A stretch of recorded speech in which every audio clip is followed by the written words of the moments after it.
Ya. Jadi kata beliau, asalnya di tanah Jawa itu semua ahlu sunnah wal jamaah. Tiba-tiba datang Rafidhah, dari mana nih, nggak tahu asalnya. Ya. Yang lebih keren sekarang namanya Syiah, itu maksudnya. Ya. Mohon izin ya, ini bukan opini pribadi, tapi pendapat yang dicantumkan lewat kitab yang kita baca ini. Kita akan bersama salah satu kitab yang sangat baik, ya, kitabnya sangat bagus, ya. Isinya sangat penting, dan yang menulis kitab ini itu bukan ulama luar, tapi ulama lokal, orang tua kita, seorang guru besar, Masya Allah, dan bahkan bergelar pahlawan nasional. Ulama bukan hanya hafal Quran, tapi juga beliau ini memaknai, menguasai hadis-hadis Nabi SAW, sampai mendapatkan ijazah atau sanad khusus terkait dengan hadis. Jadi kalau kami dulu belajar di Timur Tengah, itu yang khusus itu ada sanadnya Pak, Bu. Misal belajar hadis Al-Bukhari, terus dipelajari dari siapa, dari siapa, dari siapa, sampai sanadnya ketemu Imam Al-Bukhari, sampai hadisnya ketemu dengan Nabi. Ya, ada sanadnya terus sampai ke atas. Ya. Nah, ini beliau punya sanad. Ya. Dan kemudian mendirikan salah satu ormas di Indonesia yang beliau namai dengan Nahdlatul Ulama itu, yang didirikan tanggal 31 Januari 1926. Sempat menulis 19 kitab. Alhamdulillah kita diberi kesempatan untuk bisa melihat kitabnya. Kami diberi kesempatan untuk memilikinya. 19 kitab. Nah, ini terhimpun dalam kitab ini, ya.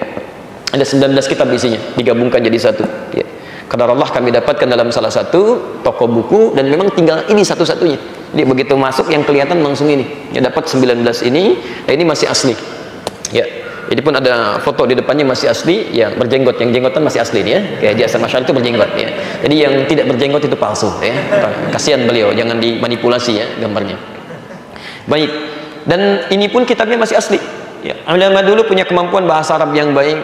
Ya. Setelah belajar lama, kemudian di dua kota suci, di Mekah terutama, kembali lagi kemampuan bahasa Arabnya baik. Terlebih ketika penjajah datang tidak memperkenankan ditulis dengan bahasa lokal supaya sulit dipahami. Ya. Dan kitab ini pun asli. Di antara tanda keasliannya selain yang tadi, ini masih berbahasa Arab, ya, masih berbahasa Arab. Karena itu insya Allah semua yang akan saya bahas, saya tidak akan beropini, tidak akan mengambil pendapat pribadi, tapi hanya akan membacakan apa yang ada di sini untuk memberikan penjelasan pada kita.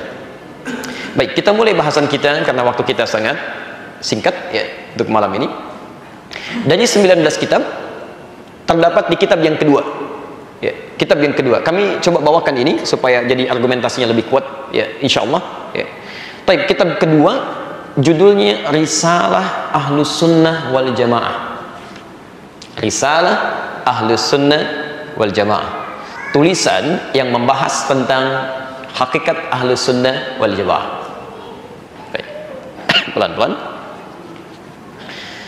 Kita akan mulai menerangkan dulu dari halaman 9, ya, posisi di paling kiri sebelah atas, ya. Bismillahirrahmanirrahim. Faslun, satu pembahasan. Fi bayani tamassuki ahli Jawa bi madhhabi ahli sunnah wal jamaah. Yang menerangkan tentang berpegang teguhnya penduduk Jawa pada ajaran ahlus sunnah wal jamaah. Jadi beliau ingin menerangkan bahwa penduduk Jawa itu semuanya sejak beliau hidup dan menulis kitab ini itu semuanya ahlus sunnah wal jamaah. Jelas? Teruskan dulu. Wa bayan ibtida'i zuhuril bid'ah wa intisyariha fi ardi Jawa. Dan akan menerangkan awal kemunculan bid'ah di tanah Jawa. Nanti kita akan lihat yang dimaksudkan bid'ah oleh beliau. Ini sering saya sampaikan di beberapa tempat sampai malam ini. Yang dimaksudkan ternyata bukan persoalan fikih yang dibahas di sini. Lebih daripada itu persoalan akidah. Ya, jadi bid'ah pertama itu bukan masalah fikih, masalah akidah. Kata beliau ada bid'ah itu kan sesuatu yang menyimpang, keluar dari tuntunan. Jadi ada aliran-aliran yang datang ke tanah Jawa, keluar dari konsep ahlus sunnah wal jamaah, itu aliran menyimpang, nggak benar, ya, bermasalah. Kemudian wantisyariha fi ardi Jawa, bagaimana penyebarannya di tanah Jawa. Wa bayani anwa'il mubtadi'in al-mawjudin fi hadzal zaman, sekaligus menerangkan ya contoh-contoh kelompok-kelompok dan tokoh-tokoh ahli bid'ah itu di masa kini. Maksudnya masanya beliau. Masanya beliau. Saya baca langsung ya, saya agak cepat dan mohon izin kalau nanti ada sebagian yang saya lompati untuk menunjuk pada fokus yang kita bahas ya. Karena kalau kita bahas ini insya Allah sampai besok juga nggak kuat gitu ya. Baik. Qad kana muslimul aqtar al-jawiyah fil azman as-salifah al-khaliyah. Sungguh kata beliau, Penduduk Jawa itu sejak dulu, muslim Jawa itu seluruhnya muttafiqil ara'i wal madhab wa muttahidil ma'khad wal mashrab. Semuanya kompak, ya, satu sumber dalam beragama, satu jalan dalam ibadah. Mereka semua ahlu sunnah wal jamaah. Ya, saya percepat saja sampai kemudian ke paragraf yang kedua, di baris yang pertama sampai dengan baris yang kedua bahkan ketiganya. Thumma innahu hadatha, kemudian terjadilah. Thumma innahu hadatha, kemudian terjadilah fi amin alfin wa thalathimi'atin wa thalathina hijriyatan, pada tahun 1330 hijrah, ya, tahun 1330 hijrah. Saya ulang, sekarang tahun berapa? 1438. Berarti kalau 1438 dikurangi 1330 keluar 108 tahun. Jadi ibu dan bapak sekalian, teman-teman, kata beliau 108 tahun yang lalu dari sekarang, ya, beliau kisahkan tiba-tiba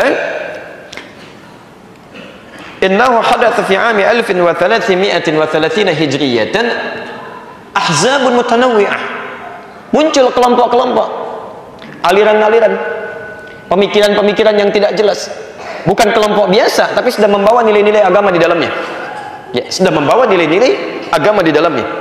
Jadi kata beliau, tanah Jawa tadinya semuanya baik, ahlus sunnah wal jamaah, tiba-tiba muncul aliran-aliran yang meresahkan, berbeda dengan konsep ahlus sunnah wal jamaah, mulai menyimpang dia, ya, pelan-pelan. Wa ara'un mutadafi'ah, bahkan muncul pendapat-pendapat yang saling bertolak belakang, ya, melahirkan banyak persoalan-persoalan. Ya. Wa aqwalun mutadharibah, bahkan tidak sedikit kemudian dari pendapat-pendapat itu melahirkan singgungan-singgungan fisik. Ya, itu tidak mudah. Tayyib. Ingat betul ini ya, saya mau sampaikan ini diperingatkan sejak 108 tahun yang lalu.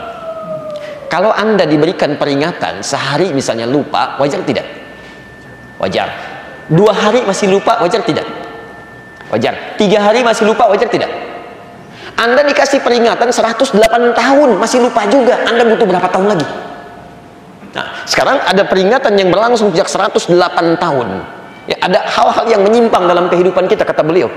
Diingatkan 108 tahun masih ada juga. Ini sebetulnya perlu cara apa lagi untuk mengingatkan? Nah, saya cepat dulu. Pertama, apa saja aliran itu, ya? Apa saja aliran itu? Ini sering saya sampaikan bagian pertama ini, tapi mohon izin untuk kami tegaskan kembali untuk menguatkan, ya, untuk menguatkan. Baik. Di halaman ke-10, paragraf yang ketiga, baris 1 sampai dengan 3. Kalau Anda menghitung langsung, paragrafnya bisa yang kedua, tapi kalau pecah bisa yang ketiga. Baris 1 sampai 3, posisi paling kanan sebelah bawah. Wa minhum rafidhiyuna, di antara aliran yang menyimpang yang disebut oleh beliau bid'ah ini yang datang ke tanah Jawa, ya, minhum, di antara mereka rafidhiyuna, adalah aliran rafidhiyun. Rafidhiyun,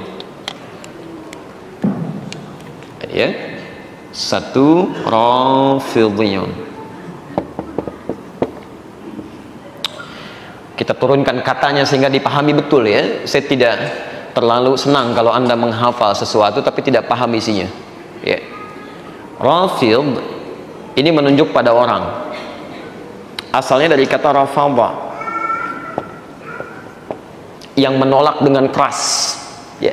Bukan sekedar menolak, tapi kadang-kadang ada celak di situ, ya, ada amarah di situ. Itu rafadha namanya. Rafud, anak arfud, saya nolak, tidak bisa, sambil mengecam, bisa. Itu rafadha. Kalau cuma nolak saja, tapi misal tidak disertai dengan unsur-unsur yang menjelekkan, melecehkan, gitu, ya, nah, itu bisa disebut dengan radda. Ana aruddu hadza, saya tolak, saya nggak mau. Tapi kalau rafadha tidak, tolak, sambil keluar nih kata-kata yang tidak enak, kadang secara fisikal, ya. Sifatnya disebut dengan rafidah. Rafidah. Orangnya disebut dengan rafidh. Rafidh. Kalau kemudian dijamakkan banyak, tidak hanya satu, maka dijamakkan tambah waw dan dengan dun di ujungnya, jadi rafidhiyun, ya, orang-orang yang menolak keras, ya. Tayyib. Di dalam sejarah kalimat rafidh, rafadha, rafidah itu hanya dilekatkan kepada orang-orang yang sangat mengkultuskan Ali bin Abi Thalib dan keluarganya, sampai-sampai menolak dengan keras kekhalifahan Abu Bakar, kemudian Umar bin Khattab, kemudian Uthman bin Affan radhiyallahu taala anhum jami'an. Orang yang membela sesuatu dengan kuat, dipertahankan dari yang lain, itu pembelaan kuatnya disebut dengan Syiah. Sifat penolakannya disebut dengan Rafadhah. Karena itu dalam aliran teologis, Rafadhah itu sering juga disebut dengan Syiah. Syiah. Ya. Asalnya kelompok tertentu kemudian menjadi aliran ideologis. Ya. Jadi kata beliau, asalnya di tanah Jawa itu semua ahlu sunnah wal jamaah. Tiba-tiba datang Rafidhah, dari mana nih, nggak tahu asalnya. Ya. Yang lebih keren sekarang namanya Syiah, itu maksudnya. Ya. Mohon izin ya, ini bukan opini pribadi tapi pendapat yang dicantumkan lewat kitab yang kita baca ini. Ya. Yasubbuna sayyidana Abu Bakr wa Umar radhiyallahu anhuma. Pekerjaan mereka seringkali mencaci, mencela sahabat-sahabat Nabi, terutama Abu Bakar dan Umar, semoga Allah meridhai kepadanya. Kemudian wa yakrihuna sahabat radhiyallahu anhum, bahkan mereka tidak menyukai sahabat pada umumnya, nggak suka gitu kan. Uthman nggak suka, yang lain nggak suka, kecuali wa yubalighuna hawa sayyidina Ali wa ahli baiti, kecuali yang mereka kultuskan, angkat dan tinggikan, yaitu Ali dan keluarga baitnya. Ya, jadi kalau dari Ali mereka angkat, kultuskan dan sebagainya. Kalau kita tidak, kita mencintai Ali bin Abi Thalib dan keluarganya seperti kita mencintai sahabat yang lainnya. Anda nggak boleh menjelek-jelekan salah satu di antara sahabat. Ali cintai Fatimah, apalagi putri Nabi, gitu kan? Al Hasan wal Hasan cucunya Nabi, kita sayangi mereka, kita doakan, masya Allah.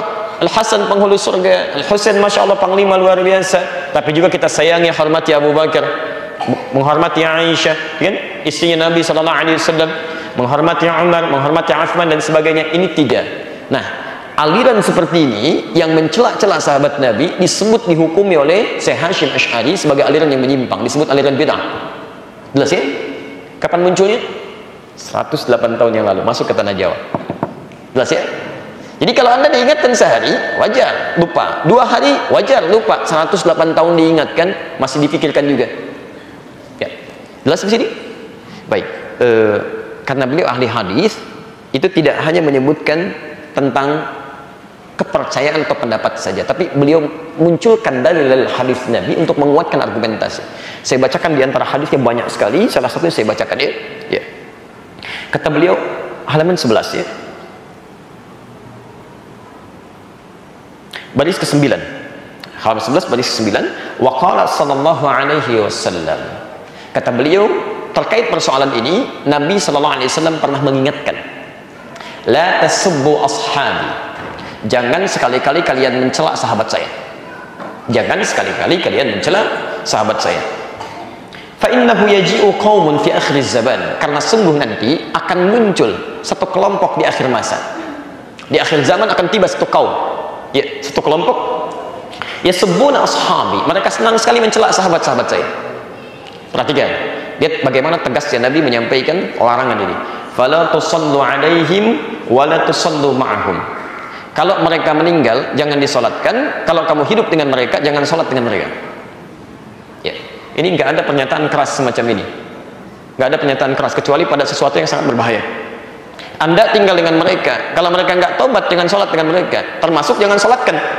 Kalau nggak tobat dalam hidupnya, meninggal jangan disolatkan, kata Nabi. Kemudian wala tunakihuhum, jangan besanan dengan mereka. Jadi kalau diantara mereka punya anak, Anda punya anak misalnya, itu jangan, nggak boleh dinikahkan. Kata Nabi jangan, dilarang oleh Nabi. Ya. Tidak mungkin Nabi mengatakan demikian kalau ada sesuatu di situ yang sangat diwaspadai, harus ya, ada yang penting di situ. Ya. Kemudian wala tujalisuhum, jangan sertai mereka, jangan duduk dengan mereka. Kalau seminar nggak usah diikuti, bukunya nggak usah dibaca, tayangan nggak usah dilihat, supaya tahu bahwa itu menyimpang. Dengan itu dia kembali. Ya, jelas ya? Awas, hati-hati. Di sini nggak ada istilah Islam mencela. Awas, awas. Penting juga akhlak ditampilkan. Yang diminta oleh Nabi, jangan duduk mereka, jangan sertai mereka, kemudian jangan nikahi, jangan sholat dengan mereka, jangan disolatkan. Tapi nggak ada perintah cela mereka, celakai mereka, serang mereka. Itu nggak ada. Sepanjang tidak melahirkan hal-hal yang sifatnya menyerang umat Islam dan sebagainya, nggak boleh direspon dengan yang buruk. Kalau Anda mau mendoakan boleh. Jelas ya? Baik. Kemudian wa in maradu fala ta'uduhum, bahkan kalau sakit nggak usah ditengok. Masya Allah, kalau belum tobat nggak usah ditengok, kata Nabi. Ya. Anda kebayang nggak? Dulu zaman Nabi ada non muslim sakit yang pernah membantu Nabi, anak muda sakit, ditengok oleh Nabi. Saat ditengok sampai mengucapkan kalimat syahadat, masuk Islam. Ini orang kemudian masya Allah datang dengan aliran menyimpang, sakit gak usah ditengok. Non muslim sakit masih dijenguk. Ini sakit kata Nabi, kalau nggak tobat jangan ditengok. Untuk menunjukkan bahwa ada sesuatu yang salah fatal di situ. Jelas ya? Baik, masalah pertama tuntas. Sekarang perhatikan, kita masuk sekarang pada fenomena yang muncul di lingkungan masyarakat kita. Wa minhum, ya, halaman ke-11 di paragraf yang kedua. Dan di antara mereka yang menyimpang juga datang ke tanah Jawa membawa kepercayaan-kepercayaan yang menyimpang.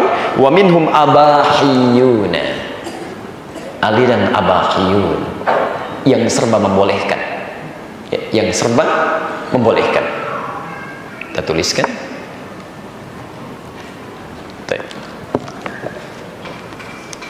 Sudah. Aliran abahiyun yang serba membolehkan.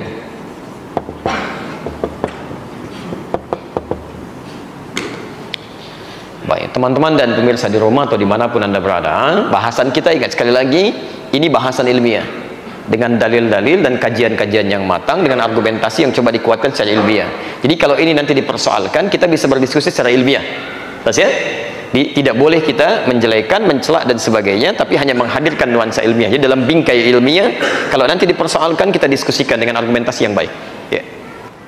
Baik, yang kedua, ini ada yang disebut dengan aliran abahiyun, yang serba membolehkan. Ya. Siapa mereka? Kita baca dulu ya. Wah, ini paragraf pertamanya cukup bagus ini. Yaquluna, mereka membawa satu keyakinan, ya, satu ajaran, mengatakan innal 'abda idza balagha ghayatal mahabbah, sungguh seorang hamba itu kalau sudah mencapai puncak kecintaan dengan Allah Subhanahu wa taala. Jadi orang ini awalnya ibadah sampai dekat dengan Allah, sampai hadir kecintaan, semakin dekat rasanya gitu ya. Ada yang zikir, ada yang baca macam-macam, ada yang ibadah salat, sampai dia merasakan kenikmatan saking merasa dekat dengan Allah Subhanahu wa taala, seakan-akan sangat dekat. Ya. Sampai-sampai wasafa qalbuhu minal ghaflah, sampai merasa hatinya sudah bersih nih. Ya, dari kelalaian, bersih dia, nyambung dengan Allah, tenang dia, maksudnya ingat. Taib. Wa ikhtara al-imana 'ala al-kufri wal kufran. Kemudian dia memutuskan untuk beriman, mengesampingkan kekufuran. Maksudnya orang ini orang beriman, latihan ibadah sampai merasa dekat dengan Allah Subhanahu wa taala. Coba Allahu Akbar. Saking terlampau tingginya, ini konslet. Baik ya? Ini bahaya ini. Saqata anhu al-amru wan nahyu.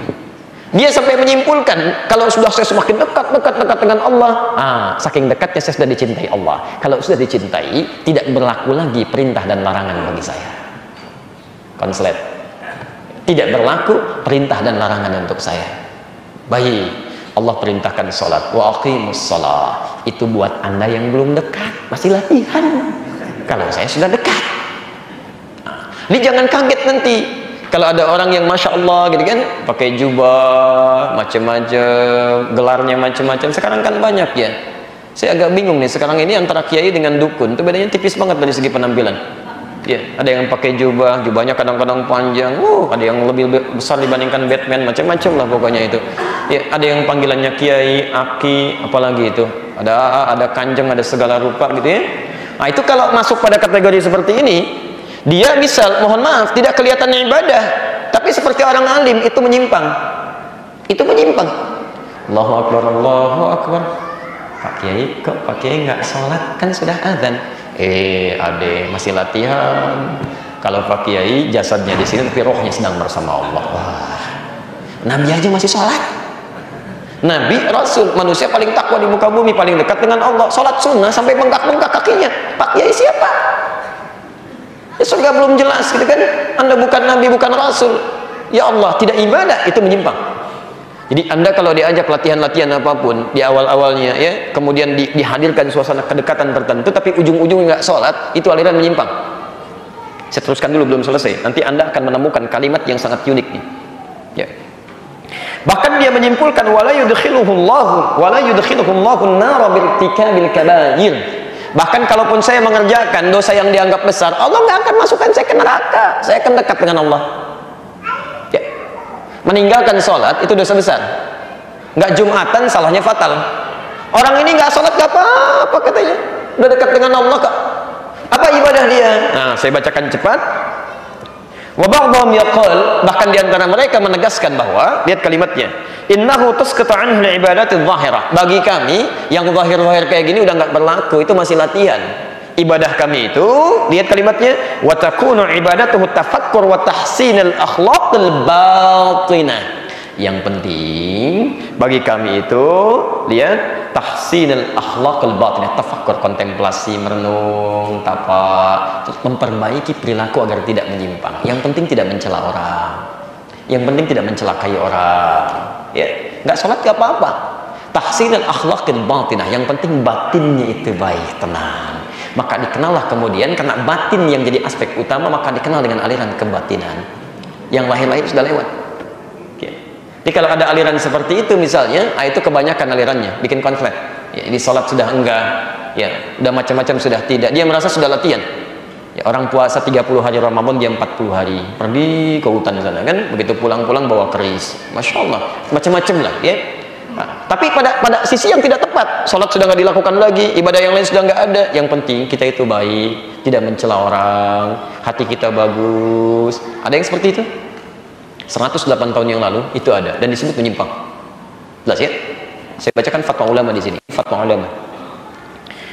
Qala Sayyid Muhammad fi Syarh al-Ihya. Berkata Sayyid Muhammad dalam Syarah al-Ihya. Lihat kalimat ini, fatwa yang disampaikan oleh beliau. Wa hadza kufrun wa zindiqah wa dhalalah. Perbuatan semacam ini kufur, zindiqah, satu hal yang sangat fatal, menyimpang, keras, wa dhalalah, dan ini dhalalah, sesat. Jelas ya? Jadi jangan bangga kalau ketemu orang-orang yang kemudian mengatakan, oh saya sudah puasa sekian puluh hari, saya sudah begini, saya sudah begini. Ente nggak sholat, sama aja kufur. Ya, itu menyesatkan. Jelas di sini? Baik, teruskan sebentar ya. Ini lebih tinggi lagi, ya, lebih tinggi lagi ilmunya dibandingkan yang tadi. Ya. Jadi konon ada ilmu, ada ngelmu katanya. Ya. Kita lihat. Wa minhum man qala bitanassukhil arwah وانتقالها آبد الآبد في الأشخاص تخرج من بدن الآخر من جنسي أو غيره. Allahu Akbar. Di antara mereka ada aliran-aliran yang kemudian punya pandangan bahwa roh itu bisa pindah-pindah, datang bersemayam dalam jasad, dalam bentuk datang kepada jasad-jasad kita, atau dia dalam bentuk yang lain tapi datang. Sekarang bapak sedang datang ke sini, Pak, kita dengar suaranya ya.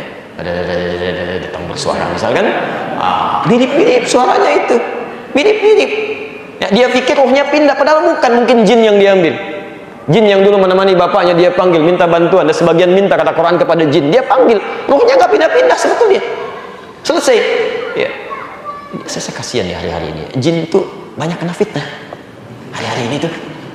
Wah, ini Pak, saya nggak tahu Pak, jin yang masuk ke tempat saya sekarang ini, jin ini butuh oksigen. Jin butuh oksigen. Ini aliran yang ini nih. Ini yang disebutkan jin pindah, bahkan nggak tanggung-tanggung. Dari dulu paling ngaku-ngaku tuh malaikat Jibril kan, yang kayak kemarin tuh pengen nurunin di Monas ya. Ada yang nabi, yang ini enggak, yang sekarang malaikat Israel, malaikat maut datang kepada dirinya, jin datang kepada dirinya, jin kekurangan oksigen. Allahu Akbar, itu sesat. Ya, ada jin kemarin yang baru kena gas air mata, tangkap, coba isi dengan uang. Nggak bisa Pak, jinnya lagi nggak ada. Kemana? Kena gas air mata kan tadi katanya. Allahu Akbar, kasihan itu jinnya. 2 menit lagi sebentar ya. Ini menyimpang. Saya tutup dulu sebentar. Wa za'ama haula'i anna ta'dhibaha wa tan'imaha bihiha bihasabi zakaya wa khawfiha. Dan mereka beranggapan bahwa nikmat tidaknya hidup mereka itu tergantung keadaan jin yang masuk kepada dirinya. Ini bisa bermasalah ini. Ya. Ini bisa kecanduan gitu ya. Hati-hati, bisa kecanduan. Jadi kalau jin itu tidak diberikan makan, tidak macam-macam dan sebagainya, itu berpengaruh pada keadaan dirinya. Ya, sampai macam-macam, dan aduh kasihan itu.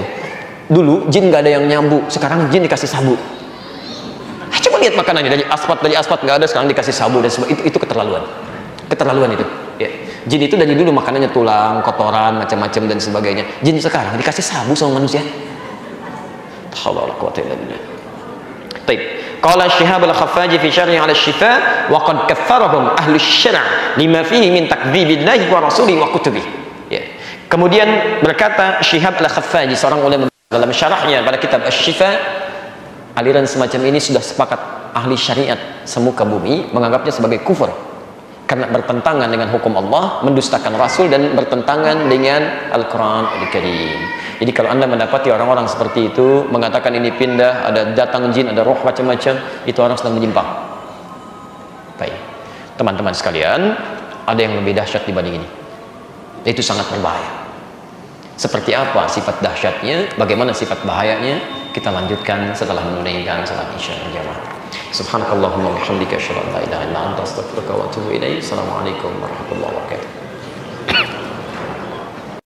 Assalamualaikum warahmatullahi wabarakatuh.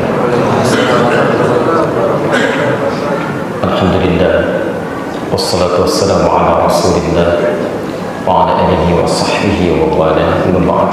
Fa ya ibadallah, usi nafsi wa iyyakum bi taqwallahi faqad faza al-muttaqun fala tamutunna illa wa antum muslimun. Saudara-saudaraku, alhamdulillah kita telah menunaikan salat Isya berjamaah. Semoga salat yang telah kita tunaikan berkenan diterima oleh Allah Subhanahu wa taala sebagai ibadah yang diikhlaskan kepada-Nya. Kita kembali melanjutkan bahwa kini kita dihadapkan pada situasi-situasi bermunculan satu aliran-aliran atau kelompok-kelompok yang mengesankan nilai-nilai Islam di dalamnya, namun nampak dalam perangai yang tidak wajar sehingga memerlukan tanggapan-tanggapan baik dari sisi rasionalitas terlebih dari sisi spiritual. Karena itulah kajian malam ini menghadirkan solusi untuk persoalan dimaksud. Kita sudah tampilkan beberapa pandangan Kiai Haji Muhammad Hashim Asy'ari mengenai aliran-aliran yang beliau nilai sebagai penyimpangan dalam konsep beragama yang benar, yang datang ke tanah Jawa diukur dari masa kita sekarang sejak 108 tahun yang lalu, kisaran 1330 Hijrah. Tadi kita sudah simpulkan diantaranya beliau sebutkan aliran Rafidhah. Kemudian juga ada penyimpangan klaim-klaim yang bisa, menghadirkan hal-hal kemudahan dalam dirinya dikenal dengan abahi. Ya, boleh saja, boleh tidak sholat, boleh melakukan perbuatan maksiat. Ya, yang penting hati tetap tenang, tetap nyaman dengan tidak beribadah. Yang dikenal sekarang dengan aliran kebatilan. Ya, tapi juga ada di antara mereka yang bergaul dengan jin. Ia mengambil klaim perpindahan roh atau arwah berpindah, padahal sesungguhnya itu memanfaatkan jin yang beraktivitas dan dimintakan bantuan oleh orang-orang bersangkutan. Baik, klaim ini sesungguhnya bukan berita baru, karena Quran pun sudah menginformasikan. Jadi kalau anda buka suratnya langsung surah Al-Jin, ya, beri nama surah Al-Jin, surah ke-72 itu. Ya. Terlebih kalau anda baca misalnya ayat ke-6-nya itu diisyaratkan oleh Quran. Wa annahu ya kana rijalun minal ins ya'udzuuna birijalin minal jinni fazaduhum rahaqa. Ada sementara orang dari kalangan-kalangan manusia itu minta bantuan kerjasama dengan jin, kata Quran. Ini informasi ya, dan kalau Allah sudah menginformasikan tidak mungkin keliru. Fazaduhum rahaqa, jin itu bukan mendatangkan manfaat tapi akan lebih menyengsarakan. Jadi kalau orang-orang bergaul dengan jin tidak akan membawa manfaat, akan lebih sengsara. Karena itu dalam Quran, kehidupan kita manusia itu langsung diparadokskan dengan dunia jin. Digambarkan bahwa kita berbeda. Jadi nggak usah saling mengurusi masing-masing, biarkan saja. Ya. Saya beri contoh misalnya. Kita manusia di Quran disebut salah satunya dengan ins. Terulang 18 kali dalam Quran, disandingkan dengan kata jin. Ketika disebutkan ins, jinnya muncul. Ya ma'syarul jinni wal ins wa ma khalaqtul jinna wal ins. Ketika insnya dijamakkan, jinnya ikut jamak. Ins jamaknya nas. Ya, terulang 241 kali dalam Al-Quran. Jin jamaknya jinnah, minal jinnati wan nas, selalu ada. Dan itu maknanya sudah berlawanan. Jin secara bahasa artinya sesuatu yang tersembunyi. Di fitrah kehidupannya memang sembunyi, bukan nampak. Jadi kalau ada jin melakukan penampakan, itu jin gak ada kerjaan. Ya. Itu jin keluar dari fitrahnya, sedang punya masalah itu. Ya. Yang lebih fatal kalau ada manusia cari-cari penampakan jin. Itu yang masalah itu. Ya. Nah, itu persoalan serius ya. Jadi kalau Anda menemukan orang-orang semacam itu dengan penampilan misalnya, maaf, terkesan agamis, itu orang bermasalah. Ya, jelas di sini ya. Yang kedua, jin itu punya arti sesuatu yang kasar gitu. Nggak lembut dia, nggak harmoni. Ya. Makanya jangankan melakukan penampakan, nggak ada aja terus nggak tenang kan? Ya. Saya tidak pernah orang mendapati misalnya sedang masuk jin dan semuanya tiba-tiba jadi sopan. Ya. Ada orang kemasukan jin datang ke sini, assalamualaikum Ustaz, mohon izin ikut pengajian. Nggak ada. Pasti mulutnya mengacau, tindakannya mengacau, kena kemasukan. Ya, jelas ya. Manusia berbeda. Manusia ins nampak, jin tersembunyi, ins tampak, kelihatan. Makanya sejak dia terlahir sudah nampak. Belum pernah dengar saya ada ibu melahirkan anaknya nggak kelihatan, nangis anaknya nggak ada. Itu mustahil itu. Pasti ada, nampak, kelihatan. Karena itu dalam hidupnya dia akan terbawa sampai dengan wafatnya akan nampak, kelihatan. Ya. Sebaliknya, kalau jin melakukan penampakan itu jin bermasalah. Kalau manusia senang sembunyi-sembunyi, dia pun punya masalah. Pulang ke rumah, ini ada pintu depan, masuk lewat jendela, sembunyi-sembunyi. Itu orang punya masalah itu. Ke masjid, orang tenang aja susun sahab, dia sembunyi-sembunyi di pojok aja begitu ya. Berbaris, tolong rapatkan barisannya, sudah berapat, geser lagi, orang bermasalah itu. Jelas ya? Termasuk maaf, ins dari kata unusa, anis, anas, lembut, tenang. Ya. Makanya orang yang namanya anis, anisa, anas itu cenderung tenang, lembut ya. Maaf, kalau ada manusia kemudian melakukan tindakan-tindakan yang kasar, itu pun ada yang salah dalam fitrahnya. Karena fitrahnya penuh dengan kelembutan, ada yang keliru itu. Ada yang keliru. Jelas ya? Karena itu, kenapa di Quran disandingkan untuk menunjukkan dunianya beda, lain, gak usah saling mengurusi. Tapi ada orang iseng kadang-kadang minta bantuan, kerjasama dan sebagainya, itu persoalan. Saya melihat TV beberapa waktu yang lalu, ini ada persoalan serius, kan? Membawa nama agama, kemudian melakukan tindakan-tindakan yang tidak wajar. Nanti kita jawab sebentar lagi ya, logika-logika yang dimunculkan. Ada menggandakan barang, menghadirkan macam-macam dan sebagainya. Yang paling unik tuh begini, didatangkan seorang ulama dengan pakaiannya yang cukup baik, terlihat bagus, dengan penguasaan Qur'annya, sudah bagus benar untuk mengomentari itu, tapi di sampingnya diundang juga dukun yang lain. Ya, pakai jas, lengkap macam-macam, dan dukun tuh jenggotan juga. Masya Allah. Dukun jenggotan, masa antum yang bukan dukun? Masalah. Ya, kalau nggak punya jenggot nggak apa-apa. Kalau sunnah berjenggot tuh, kalau berjenggot dirapikan, dirawat. Ingat, jangan salah baca hadis ya. Ya, jangan salah baca hadis-hadis tentang jenggot itu merawat jika punya jenggot, bukan menumbuhkan. Jadi kalau misalnya nggak punya jenggot, nggak usah maksa, nggak apa-apa. Itu fitrahnya, ada kebaikan. Beli obat sini, beli arang, kosok-kosok pakai timun, nggak usah. Nggak usah. Jadi begitu tumbuh, rawat dengan baik, itu sunnahnya. Ya. Nah ini yang repot nih, diundang yang satu ulama, satu dukun. Sudah jelas diarahkan ke ayat Quran, diminta pendapat yang satu lagi, panggilannya ki lagi kan. Coba lihat, oh ini saya perhatikan, ini nggak benar, ini penipuan, karena tidak ada energi terpancar dalam dirinya. Energi dari mana? Jadi yang jadi masalah gini, akhirnya masyarakat menyimpulkan, oh berarti kalau yang sana palsu, kalau dukun yang ini asli. Jadi lah minta pendapat ke situ, itu yang salah itu. Ya, jelas ya? Ini jangan sampai mengkantar sesuatu yang mungkar dengan kemungkaran yang baru, itu keliru. Ya. Awas, hati-hati ya, hati-hati. Jadi dari dulu yang kerjasama dengan jin itu sudah ada. Jadi yang sekarang tuh ketinggalan, jauh ketinggalannya. Bukan cuma kesiangan, kepagian, kemalaman, ke macam-macam itu, ketinggalan semuanya. Baik. Yang jadi masalah tuh ada aja yang ikut tuh.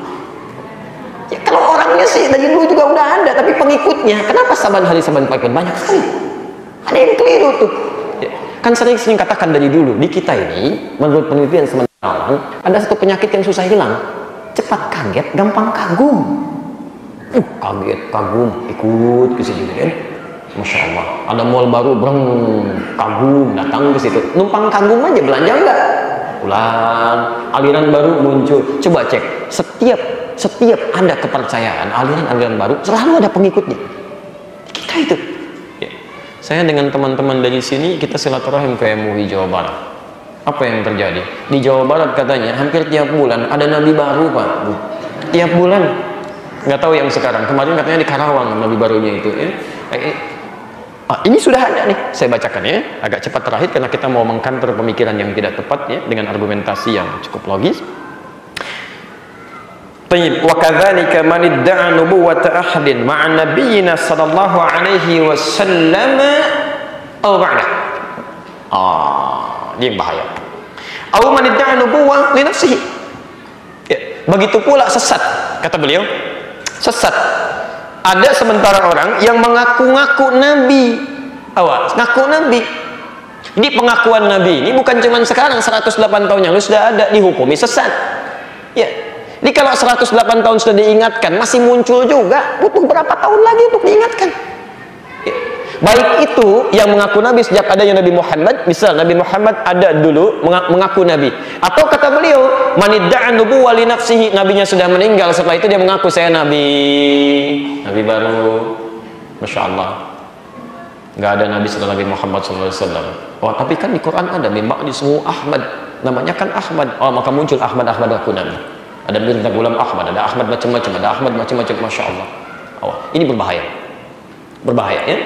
Jadi kalau anda menemukan orang-orang mengaku-ngaku seperti itu, sudah selesai, tinggalkan. Jadi kita buat frame-nya, siapapun namanya. Ya. Saya pernah dapat informasi dari catatan Bakor Pakem Kementerian Agama. Saya kira ini yang terakhir, gitu kan? Kan sering saya sampaikan tentang ini, perbatasan Jawa dengan Sunda itu. Ya, agamanya juga baru, disebut Jasun, Jawa Sunda. Nabinya Tugimin namanya. Agak jauh gitu dari Ahmad ini. Ya, ngaku nabi gitu. Baik, saya kira selesai, dibimbing, selesai macam-macam, ternyata muncul lagi. Nah, itu sesat. Ya, kita doakan mudah-mudahan dapat hidayah dan kembali kepada kebaikan. Nah, ini yang jadi persoalan.